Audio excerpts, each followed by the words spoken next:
علامہ doctor Tahir al-Qadri کی ایک تقریر مجھے یاد آ رہی تھی، میں نے دیکھی تھی، جس میں انہوں نے تذکرہ کیا تھا، اور اسٹیج سیکٹری بھی آج جو ہے وہ خرم دستگیر تھے، اور خرم دستگیر کے حوالے سے انہوں نے بات کرتے ہوئے یہ کہا تھا کہ ان کے والد تھے جنہوں نے مخالفت کی تھی مادر ملت محترمہ فاطمہ جناح صاحبہ کی، اور ایک کتیا کے گلے میں لالٹین جو کہ ان کا انتخابی نشان تھا اس کو ڈال کر پورے گجرانوالہ میں پھرایا گیا تھا۔ تو آج نواز شریف صاحب نے خرم دستگیر اسٹیج سیکٹری تھے، ان کی موجودگی میں یہ بات کہہ دی۔ خیر اس کے بعد جو ہے وہ ظاہر ہے کہ اس جلسے کے حوالے سے، اس جلسے میں بہت ساری گفتگو وہ کرتے رہے، اور اس گفتگو میں اگرچہ یہ بھی ایک سخت جملہ تھا کہ کس کا گریبان پکڑیں، عمران نیازی کا یا اس کو لانے والوں کا، یہ بھی ایک سخت جملہ ہے جہاں پر وہ گریبان پکڑنے کی بات کریں۔ انہوں نے اپنا پورا کیس بلڈ کیا ہے۔ پھر انہوں نے عاصم باجوہ کے حوالے سے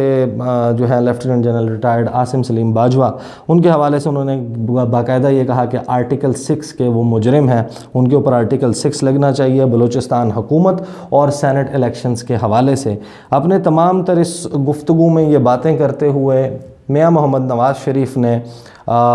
ظاہر ہے کہ یہاں پر تو نام نہیں لیا تھا کہ جس وقت انہوں نے گریبان پکڑنے کی بات کی، لیکن پھر آ جاتے ہیں جس وقت انہوں نے مخاطب کیا army chief general Qamar Javed Bajwa صاحب کو اور DGI جنرل فیض حمید صاحب کو۔ ان دو کے حوالے سے انہوں نے جو گفتگو کی وہ 9 پوائنٹس میں آپ کو پڑھ دیتا ہوں۔ 10واں پوائنٹ ایک مسنگ ہے، جس کا میرا خیال ہے کہ وہ ایک پوائنٹ اور بھی ہونا چاہیے تھا، جو نواز شریف صاحب کو اپنی اسی تقریر میں کہہ دینا چاہیے تھا جب انہوں نے یہ 9 باتیں بھی کہیں۔ پہلا پوائنٹ انہوں نے یہ کہا کہ جنرل قمر جاوید باجوہ صاحب یہ سوغات، اب یہ سوغات سے مراد ان کی عمران خان ہے کہ یہ سوغات آپ کی دی ہوئی ہے، آپ اس مصیبت، دوسرا پوائنٹ، آپ اس مصیبت کی ماری قوم کی پریشانیوں کے موجب ہیں، آپ نے ہماری چلتی حکومت کو رخصت کروایا۔ چوتھا پوائنٹ، ججوں سے زور زبردستی کے فیصلے آپ نے لکھوائے۔ پانچواں پوائنٹ، شوکت عزیز صدیقی، قاضی فائز عیسیٰ کے خلاف تمام اقدامات آپ کی ایما پر ہوئے۔ چھٹا پوائنٹ، الیکشن میں عوام کے انتخاب کو رد کر کے نااہل ٹولہ مسلط آپ نے کیا۔ ساتواں پوائنٹ، آپ ذمہ دار ہیں، جواب بھی آپ کو دینا ہوگا۔ آٹھواں پوائنٹ، بجلی کا بل، دوائی نہ ملنا، غریب کا مرنا، جواب آپ کو دینا ہوگا۔ روٹی 10 روپے، غریبوں کے آنسو، ذمہ دار آپ ہیں۔ چہروں پر اداسی، ویرانی، پریشانی، 1.5 کروڑ لوگ بے روزگار ہو گئے، آٹا چینی چور، جواب آپ کو دینا ہوگا، حساب آپ کو دینا ہوگا۔ یہ تو وہ بات تھی جو انہوں نے آرمی چیف کے حوالے سے کی۔ پھر اس کے بعد انہوں نے DGI کو مخاطب کرتے ہوئے کہا کہ جنرل فیض یہ سب آپ کے ہاتھوں سے ہوا، جواب بھی آپ کو دینا ہوگا۔ پھر انہوں نے کہا کہ غدار کہیں مجھے، ہائی جیکر کہیں، اثاثے ضبط کر لیں میرے، جھوٹے مقدمات بنائیں، نواز شریف عوام کی آواز ہے، بنتا ہے اور بنتا رہے گا، ووٹ کو عزت دلوا کر رہے گا۔ 10واں پوائنٹ جو مسنگ تھا میرے خیال میں وہ یہ تھا کہ نواز شریف صاحب یہ بھی کہتے کہ کیونکہ، اور یہ تمام وہ جرائم ہیں جن کے حوالے سے وہ بات کر رہے ہیں، جو چارج شیٹ انہوں نے اپنے طور پر اور الزامات لگائے ہیں، یہ وہ تمام ہیں جو کہ ماضی سے تعلق رکھتے ہیں۔ ان کے لنڈن جا کے اور شفٹ ہو کے وہاں پر سکونت اختیار اور پرماننٹ سکونت کی تیاریاں کرنے سے پہلے تو یہ تمام چیزیں ہوئی تھیں۔ تو نواز شریف صاحب جو ہے ان کو یہ بھی کہہ دینا چاہیے تھا کہ آپ کو ایکسٹینشن جو ہے وہ ہماری جماعت نے سرخی پاؤڈر لگا کے، کنگا کر کے، تیل شیل لگا کے، بال سیٹ کر کے، جس وقت پارلیمنٹ گئے تھے نئے کپڑے پہن کے، پرفیوم وغیرہ لگا کے، تو جا کر ان کو ووٹ جو ہے ایکسٹینشن کا وہ بھی اس وجہ سے دیا تھا تاکہ آج نواز شریف صاحب جو ہیں وہ یہ تقریر کر سکیں۔ بندہ جو بات کرنے والا ہے وہ سابق وزیر اعظم نواز شریف، ان کا ٹریک ریکارڈ پاکستان آرمی کے حوالے سے کیا رہا ہے، دیگر سیاسی جماعتوں کے حوالے سے، جمہوریت کے حوالے سے کیا رہا ہے، اور کس طریقے سے انہوں نے پاکستان کی آرمی کو ماضی میں بھی پولیٹیسائز کیا، ان کے ساتھ ملاقاتیں کر کے دیگر سیاسی جماعتوں کے ساتھ سازشیں کرتے رہے، جمہوریت کے حوالے سے ان کا کیا ٹریک ریکارڈ ہے، یہ سب کو معلوم ہے۔ لوگ کہتے ہیں کہ نواز شریف بہت بدل گئے ہیں۔ اب نواز شریف کس حد تک بدلے ہیں کہ نواز شریف جو ہیں جو at least this is my understanding and I could be wrong, اور آپ کا اوپینین جو ہے وہ ڈفرینٹ ہو سکتا ہے، کہ نواز شریف جو ہیں انہیں یہ سب کچھ، یہ جمہوریت پسندی اور یہ تمام باتیں اس وقت یاد آئی ہیں کہ جس وقت وہ بند گلی میں پہنچے ہیں اور ان کو یہ نظر آ رہا ہے کہ ان کا سیاسی مستقبل اور ان کے خاندان کا سیاسی مستقبل وہ ختم ہو رہا ہے۔ ان کی بیٹی مریم نواز شریف، جن کو وہ اپنی سیاسی جانشین بنانا چاہتے ہیں، وہ ان کو اس طریقے سے اقتدار، پاور جو ہے وہ ٹرانسفر کرنے میں ناکام ہو رہے ہیں۔ اس کے بعد یہ ریاکشن آنا، یہ ڈیفرنٹ آبویسلی اس کی اپنی ایک کانوٹیشن ہے، اور ان کے اوپر جو مقدمات ہیں وہ اب کیونکہ کورٹ میں سیٹل ہوتے ہوئے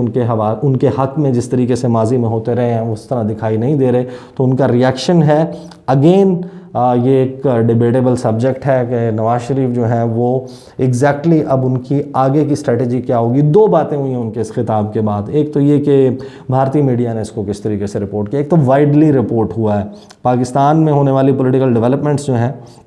ان پہ عموماً بھارتی میڈیا بات ضرور کرتا ہے، لیکن اب ایک وتیرہ جو ہے وہ خاص طور پر ایک پیٹرن نظر آیا ہے، ہم نے دیکھا ہے کہ جس وجہ سے جو ہٹلر قرار دینے کا اور ناٹسی پارٹی کے ساتھ کمپیریزن آر ایس ایس کا، بی جے پی کا اور نریندر مودی کا کیا جانے لگا، اس وقت سے عمران خان جو ہیں وہ خاص طور پر تنقید کی زد میں رہتے ہیں، اور کیونکہ بھارت یہ سمجھتا ہے کہ پاکستان کی آرمی اسٹیبلشمنٹ جو ہے وہ بھی یہ چاہتی ہے کہ پاکستان کی حکومت کا اس طریقے کا اینٹی مودی رویہ رہے، تو اس وجہ سے ان کے وہ باقاعدہ ٹارگٹ کر کے بھارتی میڈیا کے اوپر رپورٹنگ ہوتی ہے۔ اس خطاب کے حوالے سے باقاعدہ، یعنی کہ میں نے ایٹ لیسٹ جن کو میں نے ہندوستان ٹائمز کو دیکھا، باقی دیگر جو ہے وہ دی ہندو، اس کے علاوہ کچھ اور جو ہے وہ پبلیکیشنز، اور پھر ان کے جو مختلف چینلز ہیں، ان کے یوٹیوب چینلز، یہاں پر اس کو تقریر کو، جلسے کے کچھ پورشنز کو لائیو بھی دکھایا گیا، کٹ بھی کیا گیا، اور پھر جو اس کے اوپر کمنٹری ہوئی اور جو سٹوریز ہوئیں اس میں خاص طور پر جو ہے وہ تذکرہ، وہ پورشن وہ ان 8 سے 9 پوائنٹس کا جن کا میں نے تذکرہ کیا ہے، ان 8 سے 9 پوائنٹس کے اوپر باقاعدہ فوکس کر کے سٹوری جو ہے وہ کی ہی اس کے اوپر گئی، اور دیگر جو وہ پورے پی ڈی ایم کا جلسہ تھا وہ کیا پوائنٹ تھا، کس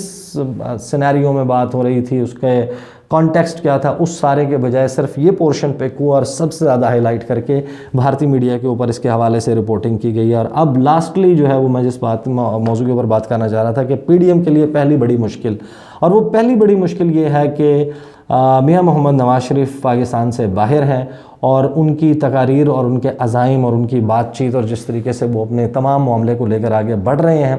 ایسا نہیں لگتا کہ اب وہ واپس آنے کا ارادہ رکھتے ہیں، کم از کم ماضی جو مستقبل قریب ہے اس میں یہ ممکن بھی نہیں نظر نہیں آتا، اور ایسا ہوتا ان کا کوئی پلان بھی جو ہے وہ ان کی تمام جو پولیٹیکل مووز ہیں اس سے نظر آ رہا ہے کہ ان کا اس قسم کا کوئی پلان نہیں ہے۔ اب انہوں نے کیا ہے کہ انہوں نے جو ولنریبل